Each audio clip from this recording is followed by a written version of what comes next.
Download the AllStar app. Make your picks for UFC fights, challenge your friends, level up and win prizes. Link in description. Get it now. Let's get it in. All right, man. Last year, 2023, it was a hectic year for you, man. You went through a lot in that year in 12 months. But before we talk about that, I wanted to ask you about how tough is it to get to the UFC though? Oh man, it's definitely a tough task, man. You gotta have a lot of factors to you. You gotta have a personality. You gotta have some charisma. You gotta have the backing behind you of the people that are in with the UFC or well connected to the UFC to understand what you're capable of. And most importantly, obviously, you have to win fights. And not only do you have to win fights, you got to win fights and look good. So it's a long road for everybody. It's a tough spot to get to, and not many people in the world can get there. And I feel like once you get to this point, you've shown the world that you are an elite fighter in this world. So yeah, it's definitely a super tough task. One of the hardest things in all sports. Were there any moments coming up, and especially like you're one of the fighters that were fighting before the pandemic, had to put it on pause and then continue your career? Was there any moment like, hey man, maybe this is not for me? I mean, this sport is the hurt business for a reason, man, and it doesn't just hurt you physically; it hurts you spiritually, emotionally, financially. You know, I've had many moments where I've been broke, moments where I was hopping on couches, moments where I didn't know where my next meal was coming from, man. But I persevered and I got through it. There has been many moments. I feel like a big phase in my career that was very difficult was when I tore my ACL. You know, I had a fight during COVID with no fans. The first MMA event outside of the UFC was a Titan FC event, and I think it was Titan FC 70 or something like that. I don't remember which one it was, but I fought on that card, got a big win, got booked for the Contender Series when it was peak COVID, when fights were just coming back, and I tested positive for COVID in that season 9 fight, and unfortunately I wasn't able to fight. And then a couple months later, I was finally able to get an opponent, get booked, and I tore my ACL. Took me out of fighting for 2 years. You know what I mean? There's no money making. And the longer you're out of the sport, the less relevant you become. So when I was less relevant, I was able to see who my friends were. I was able to see the trials and tribulations and see if I was made to keep going and doing this. And I felt like by staying in coaching and staying in the game for all this time, it made me able to persevere through those dark moments. And yeah, man, there was definitely plenty of times where I second guessed myself. But this game's all about pressure, and that pressure will make you second guess yourself. Self-doubt is a very common and very natural thing to feel if you're human doing this sport. So, yeah, I definitely had them, but I'm just blessed that I've had God to guide me and help me persevere through these hard moments. And last year, man, you went through the Ultimate Fighter, you made your UFC debut. Those are two hectic, major moments in your career. How did that impact you? How did those experiences impact you? Well, the Ultimate Fighter is definitely the hardest thing I ever had to do in my life. You know what I mean? Obviously, I have a very brash personality, so having to deal with all these guys from different different necks of the woods, and having to be in a house of 16 other dudes or 15 other dudes that I may have to fight, regardless of whether they're my team or not. People gossiping, people running their fucking mouths. You know what I mean? The stress of actually going. I went in very injured as well, so I don't feel like I was my sharpest. The isolation, no phone, no TV, no music, no books. I really got to know myself in that house, and I got to understand what works for me and how to carry myself a lot better, not only from the trials of being in the Ultimate Fighter, but also from the other veterans and other people around me that have been in the game longer than I have. You know, I learned some valuable lessons training with Connor, you know, being around all these great people definitely helped me a lot. So that definitely helped me grow up. And your debut, man, it was a man. I think you surprised so many people in that fight. You know, you don't really want to say that you were impressive in a loss, but man, is that the perfect description? Well, to be honest, you know, it's funny because I was actually watching the fight today. You know what I mean? I feel like a lot of times, when you're going through all these hard training camps, you're tired. Some days you don't have the best performances or feel as good as you normally do, and it can mess with your confidence. But sometimes I like to watch some of my fights back, and it kind of reminds me what I'm capable of. You know, Nasrat Hakra is the guy that had 13 UFC fights, which is more UFC fights than I had total fights. I feel like if I was in better shape, that would be a different fight. I learned at this level, regardless of who it is, everyone in the UFC is the best in their region or one of the best guys in the world. So at this level, you can't be going in there unprepared. You have to be fully prepared, and you need to be training for these specific opponents. And I definitely learned that hard lesson. But I do feel like I fought my heart out. I fought in front of 21,000 fans as opposed to choking up in a room of nobody. And I know that I can hang with some of the best. I feel like Nasra is a top 15 level kind of fighter. And I showed on 2 weeks' notice what I could do to him with that. And I think with a full training camp, you're going to see a whole different beast and a whole different lone wolf, Landon Quinones, come February 3rd. It's going to be a whole different guy. Yeah, February 3rd, man. You're taking on Marquel Mederos, Contender Series winner. How do you view him and his fighting style? He's a good fighter, man. I don't think he has that much experience for the level he's made it to. It's pretty impressive. I think he hasn't been training 10 years, and he's made it to the level he's gotten to. So I'm very impressed with that. He comes from a great team.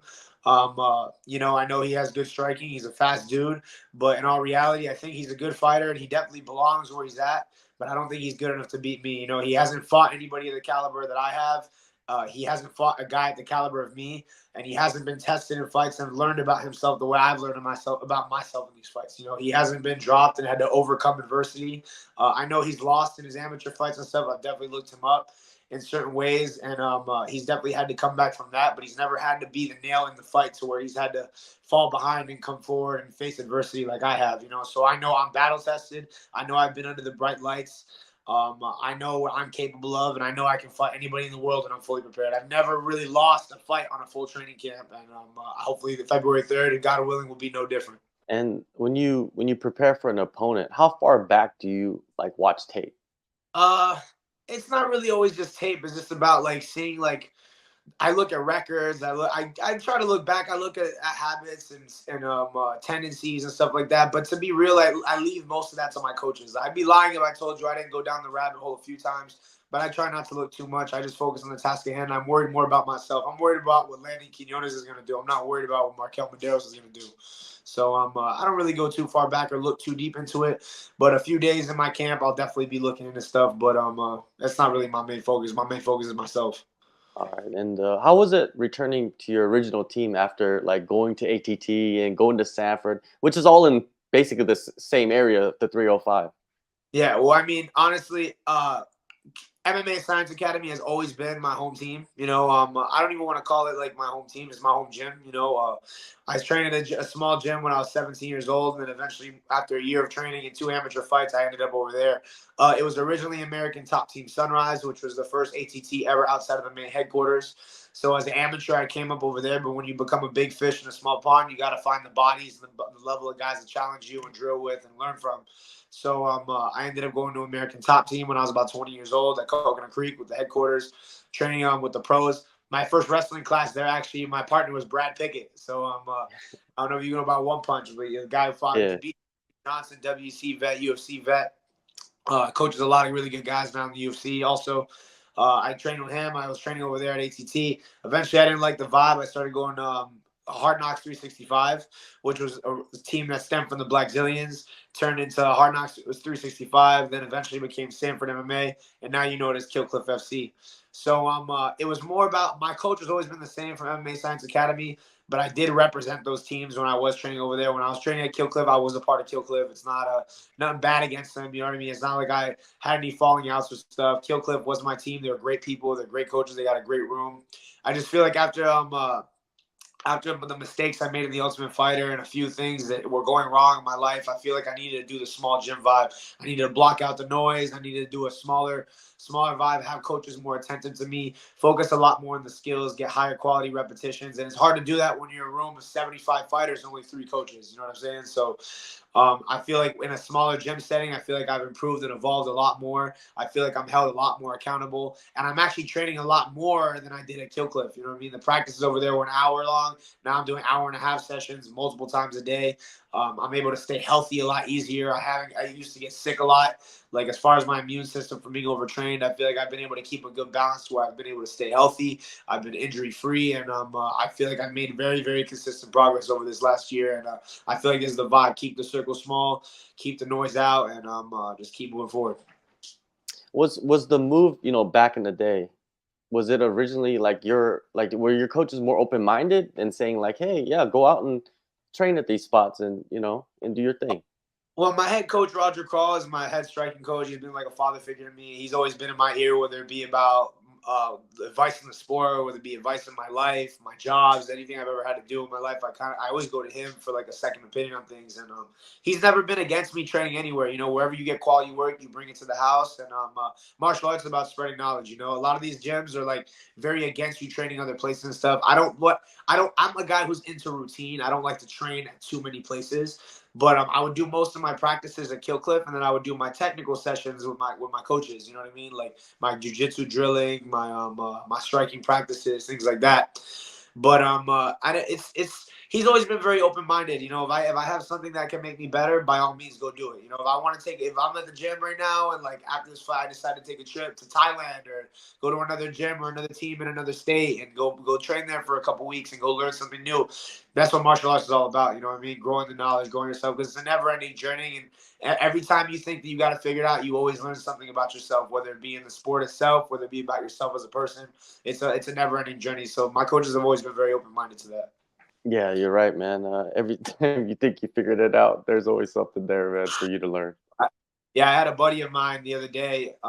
He's been one of my trainers. He's a younger pro, and he's been helping me a lot with his camp. My buddy Stanley, and we were sitting down after sparring one day because, like, I'm not saying I'm like a super OG in the game. I'm only a 7-2 pro. I'm still a baby myself, but I've been training for 11 years. This is a young pro. He's only 2-0, and he's probably been training a good like 5 or 6 years less than me. So he's seen me come in the game. We're both from Florida, and in the way he kind of looks up to me. So he was talking to me. He's like, "Hey, man, do you ever feel you got this shit figured out?" And I was like, "Damn, that's like one of the best questions I've heard in a while." Because I feel like before the Ultimate Fighter, I thought I did. I was fighting in front of big crowds. I was fighting in high pressure situations. You know what I mean? I'm like, I'm ready for the UFC. I'm ready for the big lights. You know what I mean? Like, I can go perform. And then I froze up on tough, and that just showed me like that's God telling you, yo, young man, humble yourself. Understand that there's so much of a long way to go in this game, and you got so much growing to do no matter how deep in the game you get, so yeah, it's never ending. In this fight coming up, man, how do you see yourself performing? What are your expectations? Man, I'm looking to go out there and put on a show. I'm training super hard. I've had one of the best camps I've had ever. I've been healthy all the way through. But that don't mean nothing. It's in God's will. God has given me the tools to do what I got to do. I've trained hard. I've worked hard. I've eaten good. I've got my weight down. I've done everything I need to do on my end. I've rested well. I've been focused. I've been in the gym. I haven't missed practices.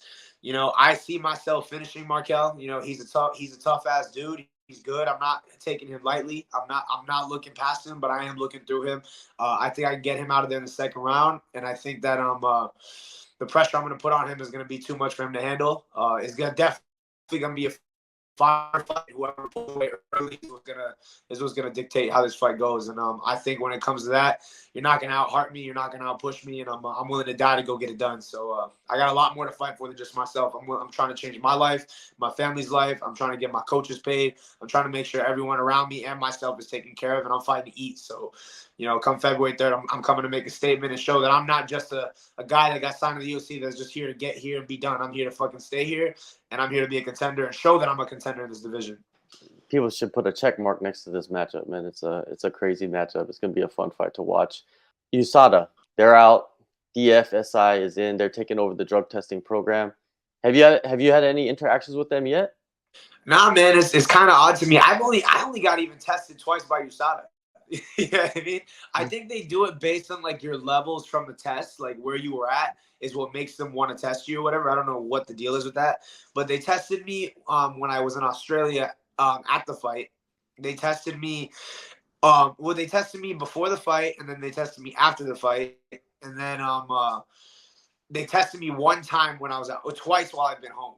and that was it. So I've only been tested, I think, 4 times in total, maybe 3. I might be adding one on that didn't happen. I might be just tripping. I get hit that a lot. You know what I mean? Yeah, I had an interaction with them yet. They did the same thing with the USADA where you have to place your whereabouts and everything. I did everything I had to do, but they haven't really bothered me. They haven't checked on me. They haven't given me a call. So I don't know. We're going to have to see when I get that first test how they're working or how they're organized or how they do things. But it seems like a good thing. You know, as long as the sport is staying clean and they're trying to make an effort to keep it clean, because this is not football, it's not baseball, it's not basketball. You don't play fighting. You know what I mean? Our safety's on the line, and I'm glad that the UFC hires companies and organizations to be able to drug test athletes and keep the sport as clean as possible.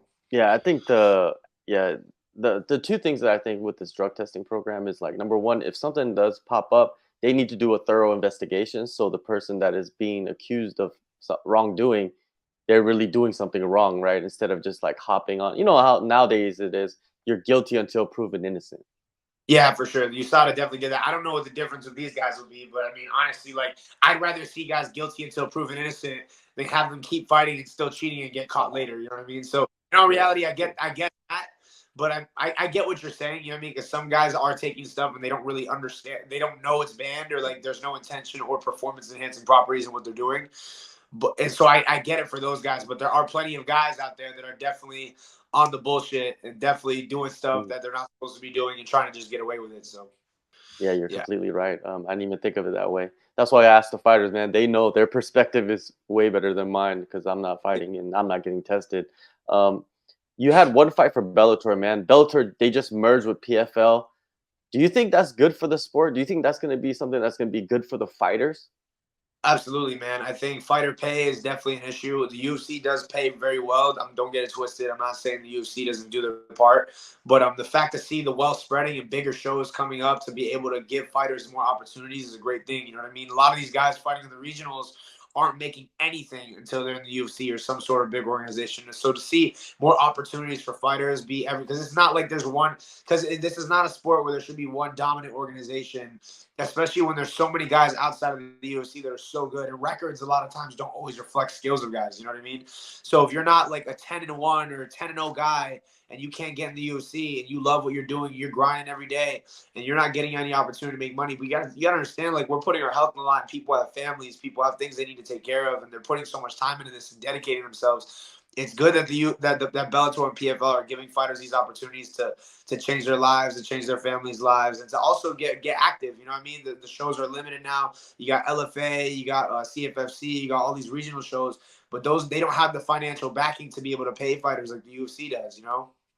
They're more like feeder shows. Then you have got shows overseas, KSW. You got One Championship. Like, these guys pay, but to have the marketing and the connection to even get in those shows when you're in the U.S. is difficult. So that's another reason I feel like the PFL and Bellator merger is a pretty awesome thing. Hey, man, February 3rd, you're back to where it originally started, in the Apex in Las Vegas.